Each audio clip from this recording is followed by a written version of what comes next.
এই প্রচন্ড গরমের মাঝে ভারী খাবার খেতে একদমই ইচ্ছা করে না, তার জন্য ভাবলাম হালকা পাতলা খাবার করব। তার জন্য আজকে কি কি রান্না করি পুরো ব্লগটা সবাই শেষ পর্যন্ত দেখবেন। আসসালামু আলাইকুম। আজকে রান্না করব ভর্তা ভাত, সাথে ডাল আর বেলে মাছের তরকারি টমেটো দিয়ে। ভর্তা করব হচ্ছে আলু ভর্তা আর ভেন্ডি ভর্তা। তার জন্য হচ্ছে আলু আর ভেন্ডিটাকে সেদ্ধ বসাই দিছি, আর এদিকে হচ্ছে ডালটা আমি আগে থেকে ভিজা নিছি, এতে করে রান্না করতে খুব একটা সময় লাগবে না। আর এখানে হচ্ছে বেলে মাছ ভিজাই নিছিলাম, সেটাই হচ্ছে আর একটু সামান্য নুন দিয়ে ভালো করে হচ্ছে একটু ধুয়ে নিব। ফ্রিজের মাঝে 3 পিস মাছই ছিল বেলে মাছ, সেটাই বের করে নিছি। একটু টমেটো দিয়ে টক টক করে তরকারি রান্না করব। এই গরমে টক টক তরকারি খেতে কিন্তু বেশ ভালোই লাগে। আর এদিকে আমার আলু ভেন্ডি দুইটাই হচ্ছে সেদ্ধ হয়ে গেছে। ভেন্ডিগুলাকে হচ্ছে নামিয়ে আলুগুলাকে একটু ভালো করে পোড়া পোড়া করে নিব। আর এদিকে ডাল বসাই দিয়েছিলাম, ডাল রান্নাটা প্রায় হয়ে গেছে। ডাল রান্নার শেষের দিকে হচ্ছে আমি হলুদ দিয়ে দিছি। ডাল রান্নার শেষের দিকে সবসময় হলুদটা দেই, এতে করে কালারটা অনেক সুন্দর আসে। ডালটা বাগার দেওয়ার পর হচ্ছে একটা বলক আসলে আমি নামিয়ে নিব। আর এদিকে ভর্তা করার জন্য হচ্ছে মরিচ ভেজে নিছি, পেঁয়াজ কেটে নিছি, আর এদিকে আলু পরিষ্কার করে নিছি। সবকিছু রেডি করা হয়ে গেছে। এখন হচ্ছে পেঁয়াজের সাথে মরিচটাকে খুব ভালো করে ডলে মিশিয়ে নিব।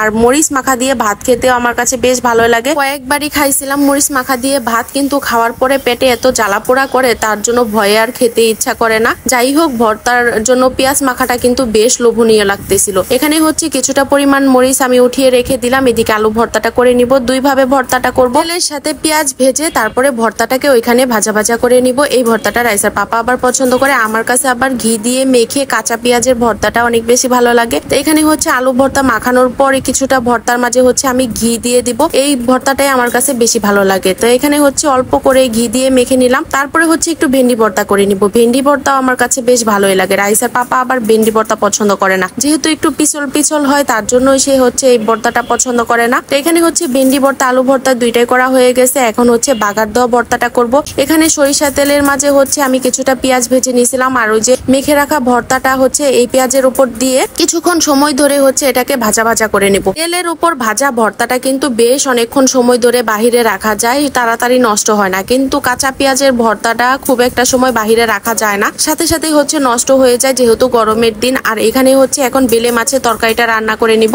এখানে হচ্ছে কয়েকটার মতো টমেটো কুচি কুচি করে কেটে দিয়ে দিলাম। মশলার উপরে ভালো করে একটু কষিয়ে নিব। কষানো হয়ে গেলে এখানে বেলে মাছগুলা দিয়ে দিব। বেলে মাছগুলা যেহেতু একদমই নরম, তার জন্য হচ্ছে দিয়ে একটু নাড়াচাড়া করে নিব ভালো করে। তারপরে যখন একটু সেদ্ধ সেদ্ধ হয়ে যাবে, তখন আর ভালো করে নাড়াচাড়া করা যাবে না। এই মাছগুলা ভেঙে যাওয়ার চান্সটা অনেক বেশি থাকে, একদমই নরম থাকে যেহেতু, খেতেও কিন্তু বেশ মজাদার হয়। এখানে হচ্ছে রান্নাটা প্রায় শেষ হয়ে গেছে, তার জন্য উপরে কিছুটা জিরার গুঁড়া দিয়ে দিলাম। আলতো করে নিচে একটু নাড়া দিয়ে দিব, যাতে করে নিচে লেগে না ধরে। আর এদিকে টেবিলের উপর খাবার দাবার সবকিছু আমার রেডি করা হয়ে গেছে। রাইসার পাপাও চলে আসছে, কিন্তু কারেন্টটা চলে গেছে। কারেন্টে ইদানিং এত বেশি বিরক্ত করতেছিল। কারেন্টের জন্য কোনো কিছু করে শান্তি পাই না, না খেতে বসে একটু শান্তি পাই, না শুয়ে শান্তি পাই, মোবাইল চার্জ দিয়ে শান্তি পাই, কোনো কিছু করেই শান্তি পাই না। তারপরেও খাওয়া দাওয়া যেহেতু করতেই হবে, বিকেল 3টার মতো বেজে গেছে। টমেটো দিয়ে রান্না করা বেলে মাছের তরকারিটা কিন্তু বেশ মজাদার হয়েছিল। আর শসা দিয়ে ভাত খেতে আমার কাছে ইদানিং অনেক বেশি ভালো লাগে। এই দেশি শসাগুলো রাইসার পাপা আমাদের এখানকার বাজার থেকে নিয়ে আসছিল, আর রাইসার পাপাও এই ভুনাটা অনেক বেশি পছন্দ করছে।